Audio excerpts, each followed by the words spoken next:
I sometimes try to defend later authors. I'm thinking 19th and really up until say about the 1970s, 1980s, uh, who argued that James was heterosexual or asexual. And I think some people have seen that as sort of a conspiracy or that it comes from quite malign motivations. It did require them dismissing mountains of evidence, but I don't think it came from a malign place. I actually think it came from a really positive place. If in a weird way, it came from a sorry.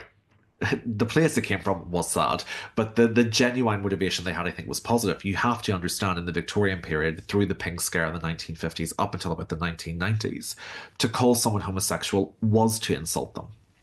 There was no public discourse in which that could be a positive attribute. And so when people, serious historians, were trying to rehabilitate James as a serious king, they had to push through that anti-royalism that had erupted in the middle of the 17th century and the slurs of his own lifetime to say that that wasn't true. He hadn't been sleeping with these men.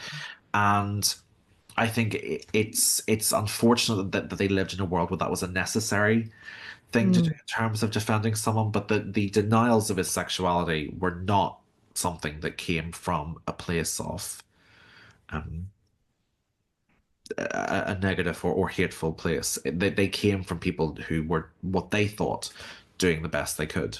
And I think that Mm. probably some of them believed it genuinely. Mm. Mm. And, yeah, they're